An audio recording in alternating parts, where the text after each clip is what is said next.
India में जो आज की जो जनरेशन निकल रही है ना, वो तो बबल है पूरी। आप एक सोसाइटी में रह रहे हो जिसका गेट बंद है, उसके बाहर क्या से दुनिया चलती है आपको नहीं पता। I've read this study that says that this generation will be homeless. Man used to go to war back then. अब इनका एम सिर्फ इंस्टाग्राम रील्स पर डार्क कमेंट करना रह गया है। 90s में जिन आदमियों पर अपनी फैमिली की रिस्पॉन्सिबिलिटीज का भार हुआ करता था, अब उसी उम्र के आदमी अपनी फैमिलीज पर भार बन के रह गए हैं। मैं बात कर रहा हूँ इंडिया के फ्यूचर के बारे में, द जेनजीज। पिछले 100-120 सालों में 7 जनरेशन आई हैं। द ग्रेटेस्ट जनरेशन 1901 से 1924, द साइलेंट जनरेशन जिन्होंने वर्ल्ड वॉर्स देखे, फिर बेबी बूमर्स जिन्होंने आजादी और आजादी की हार्डशिप्स देखी, फिर जनरेशन एक्स 1965 से 1980, उसके बाद आते हैं मिलेनियल्स जो हमारे माँ बाप की उम्र के लोग हैं, और फिर आती है जेनजी और अभी पैदा होने वाली जनरेशन अल्फा।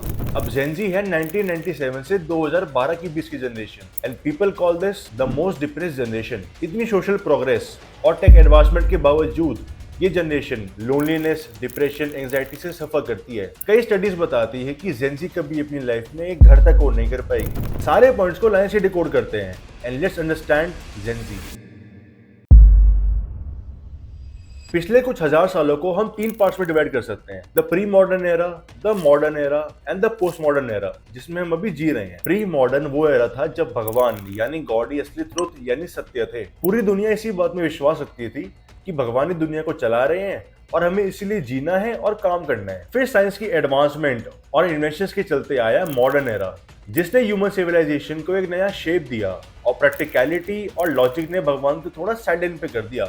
और अब चल रहा है द पोस्ट मॉडर्न एरा, जिसमें जेनजी कहती है ना तो भगवान सच है और ना ही साइंस। हम अपने फोन और इंटरनेट से ढूंढ लेंगे कि सच क्या है, बट असली सच्चाई तो ये है कि फोटोज, वीडियोस, कंटेंट का इतना ज्यादा कंजप्शन ओवरलोड है कि इस जनरेशन का कोई एक सिंगल बिलीफ सिस्टम बन ही नहीं पाता है। एक क्लिक पर हर रिलीजन, थॉट, फिलॉसफी के 100 वेरिएशंस और थिंकर्स आ जाते हैं। अब अगर ये भी सच है और वो भी सच है, तो असल में कुछ सच भी है, और इसी प्रॉब्लम ने जेनजी को डायरेक्शन लेस बना दिया है। Do you know when the U.S. was founded? No. Who fought in the Civil War? I don't know. Do you know how many continents there are?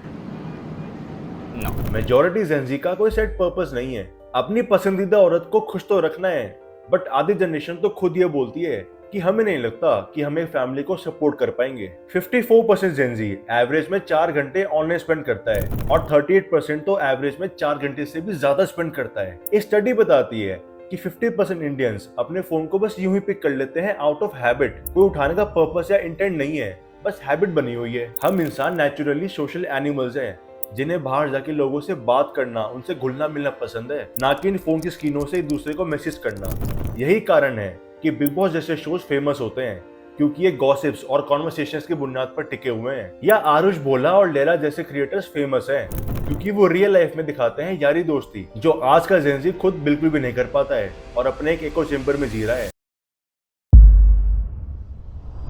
इस जनरेशन को 11-12 साल की उम्र से ही इंटरनेट का एक्सपोजर मिल गया था, जिसकी वजह से आपके हाथ में ली हुई इस इन्वेंशन से आप हर सेकंड चीप डोपामीन ले सकते हो। डोपामीन एक फील गुड हार्मोन है।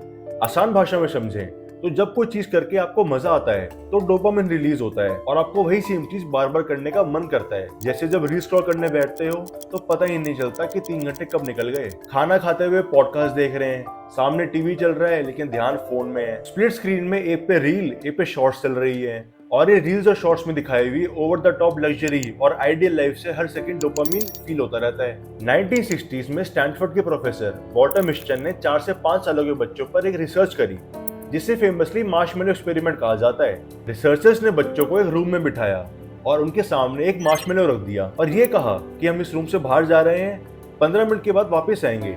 जिस बच्चे ने मार्शमेलो नहीं खाया होगा उसको एक और मार्शमेलो मिलेगा। अब जाहिर सी बात है, कुछ बच्चों ने मार्शमेलो खा लिया और कुछ बच्चों ने नहीं खाया, और उन बच्चों को वहां से भेज दिया। लेकिन अगले 40 साल तक उन बच्चों पर बहुत ही क्लोज नजर रखी गई, और रिजल्ट क्या आया कि जिन बच्चों ने पहला मार्शमेलो नहीं खाया था वो जिंदगी में ज्यादा कामयाब थे उन बच्चों से जिन्होंने पहला मार्शमेलो खा लिया था। रीजन, डिलेड ग्रेटिफिकेशन, यानी वो ऐसे बच्चे थे जो शॉर्ट टर्म प्लेजर सीख नहीं कर रहे थे, बल्कि वो लॉन्ग टर्म रिवॉर्ड की तरफ देख रहे थे। और इन बच्चों के बेटर एकेडमिक रिजल्ट्स थे, लोअर रेट्स ऑफ ओबेसिटी थी, और सोशल स्किल्स फार सुपीरियर थी। लेकिन आज के जमाने में जेनजी को डिलेड ग्रेटिफिकेशन का डी भी समझ नहीं आता। शिकागो यूनिवर्सिटी की एक स्टडी बताती है कि 40% जेनजी अपने बैंक अकाउंट खुलवाने का प्रोसेस बीच में ही बंद कर देते हैं, क्योंकि उन्हें लगता है कि प्रोसेस बहुत लेंदी है, फॉर्म्स फिल करना बहुत कम्बरसम है और ऑथेंटिकेशन करना इज टू टाइम कंज्यूमिंग। एक एवरेज अमेरिकन जेनजी हफ्ते में बस 10 से 20 मिनट किसी की वेट कर सकता है, उसके बाद वहां से निकल जाता है, क्योंकि अब उनके अटेंशन लेवल्स बहुत लो हो गए हैं और पेशेंस तो मानो है ही नहीं।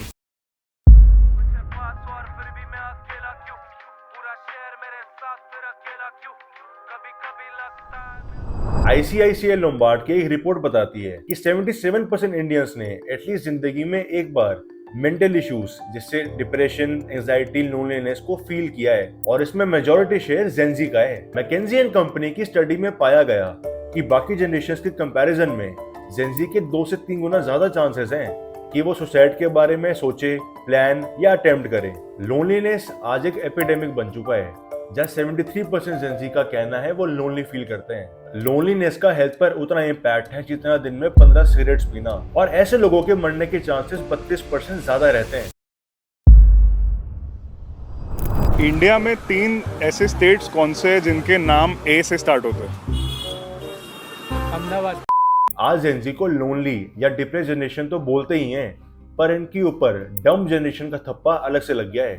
आज से 5-7 साल पहले तक हमें अपने दोस्तों को कॉल करने के लिए उनके नंबर्स याद रखने पड़ते थे, या फिर कहीं बाहर घूमने जाना है तो रास्ता याद रखना पड़ता था। एक रिसर्च में आगे आया कि कैसे लंदन के टैक्सी ड्राइवर्स का हिप्पोकैम्पाई रीजन एक एवरेज आदमी से ज्यादा बड़ा है। Hippocampi is the memory centre of the brain, जो लर्निंग और इमोशनल प्रोसेसिंग में भी हेल्प करता है। बट अब फोन के एक्सेसिव यूसेज से ब्रेन की इंपल्सिवनेस, इमोशनल कैपेबिलिटीज और कॉग्निटिव एबिलिटीज सब वीक हो गई हैं। एक एवरेज टीनेजर दिन में 8 घंटे सोता है, 8 घंटे फोन चलाता है और बाकी 8 घंटे या तो काम नहीं करता, और अगर काम कर रहा है तो सोचता है कि फोन चला लूं।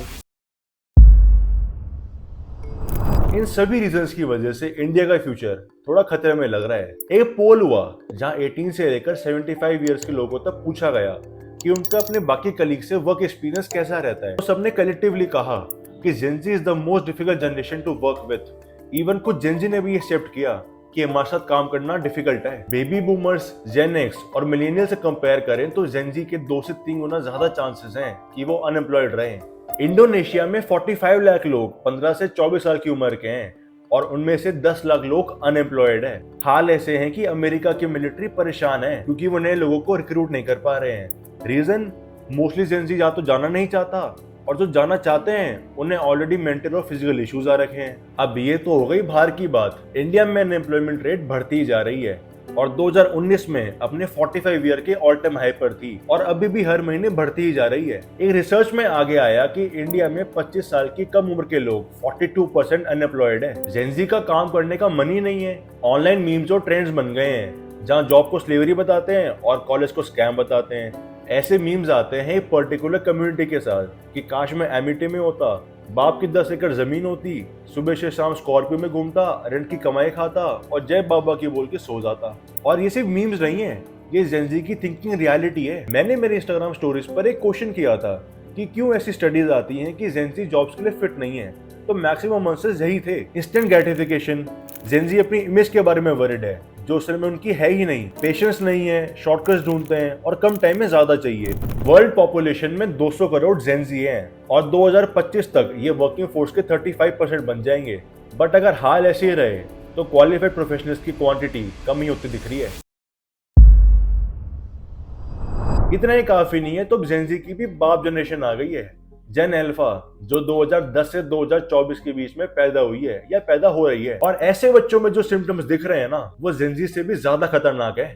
जेनजी को तो फिर भी 10-11 साल की उम्र में आके इंटरनेट का एक्सपोजर मिला है, बट इन बच्चों के तो पैदा होती आंखों के आगे फोन की स्क्रीन है। बहुत सारे सर्वेस आ चुके हैं जहाँ 7-8 साल के बच्चे सुसाइडल थॉट से जूझ रहे हैं या सीरियस मेंटल इश्यूज जैसे एंजाइटी, डिप्रेशन से सफर कर रहे हैं। इसी साल यूपी में 5 साल की बच्ची की कार्टून देखते हुए डेथ हो गई।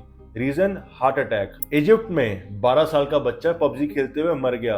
Again reason, heart attack. और इन बच्चों में डमनेस इतनी ज्यादा है कि पूछो ही मत। ग्लोबली टीचर्स रिजाइन कर रहे हैं क्योंकि ऐसे बच्चों की मेंटल एबिलिटीज बहुत स्लो हो गई हैं और बात बात पर चिढ़ जाते हैं, बातों को दिल पे ले लेते हैं और इम्पेशेंट हो गए हैं। ये छोटे छोटे बच्चे 3-3 घंटे रील्स और शॉर्ट्स देख रहे हैं। खाना खाते हुए इन्हें कोको मेलन का गाना चाहिए, वरना खाना नहीं खाते। मैंने जब मेरी दीदी को पूछा कि दीदी आप अपनी बेटी को खाना खाते हुए फोन क्यों देते हो, तो रिप्लाई आया कि भाई बिना फोन के खाना खाते ही नहीं है, और बिल्कुल रियलाइज नहीं करते कि हम भी बिना फोन में देखे खाना खा के बड़े हुए हैं। और सबसे बड़ी आयरनी तो ये है कि जिन लोगों ने इस टेक्नोलॉजी को क्रिएट किया है वही अपने बच्चों को इनसे दूर रखते हैं। बिल गेट्स ने अपने बच्चों को 14 साल की उम्र तक फोन नहीं दिया।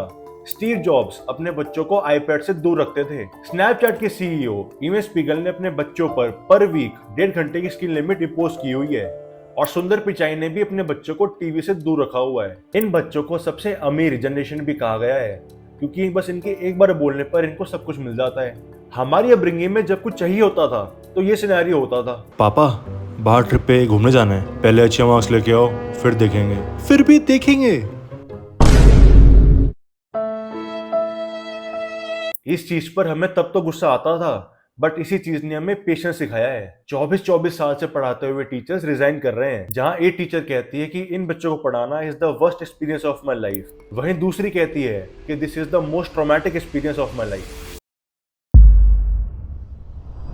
आयरनी ये है कि जेन जी और जेन अल्फा ऐसे तो सबसे कनेक्टेड जनरेशन है, पर रियलिटी में सबसे लोनली जनरेशन है। इनके लिए एंटरटेनमेंट के सिर्फ 4 तरीके हैं, लाइक, कमेंट, शेयर्स और व्यूज। ऑनलाइन तो 1000 फेसबुक फ्रेंड्स और 500 इंस्टाग्राम फॉलोअर्स हैं, लेकिन जब शाम को घूमने के लिए एक दोस्त चाहिए होता है तो एक का नाम याद नहीं आता। इनके काम न करने का एक और रीजन पाया गया है। 18% जेन जी एथीस्ट या एग्नोस्टिक है, यानी या तो वो भगवान में मानते ही नहीं है या भगवान की एक्सिस्टेंस को नहीं मानते हैं। ह्यूमन सिविलाइजेशन की स्टार्टिंग से ही रिलीजन और गॉड एक बहुत ही इंपॉर्टेंट फैक्टर रहा है डेवलपमेंट के लिए, क्योंकि उसकी वजह से इंसान के अंदर एक फेथ और बिलीफ रहता है, जिसकी वजह से वो और काम करता है और एडवांसमेंट करता है। लेकिन जब जेन जी को इन सब में विश्वास ही नहीं है तो वो खुद को डायरेक्शनलेस पाती है। अब जेन अल्फा की जो स्टडीज हुई हैं वो सारी फॉरेन में हुई हैं, लेकिन जो सिम्टम्स और एक्टिविटीज है वो आपको ही पता है कि इंडिया में भी सिमिलर दिखती है। इसलिए जितना जल्दी संभल जाए उतना बेहतर है। ये बहुत बड़ा अलार्म है मिलेनियल और अपकमिंग जेन जी पेरेंट्स के लिए। आप मुझे कमेंट्स में बताओ कि इसका सॉल्यूशन क्या हो सकता है, एंड आई होप कि ये वीडियो आपके लिए भी एक वार्निंग साइन थी एंड आपने इस वीडियो से कुछ नया सीखा।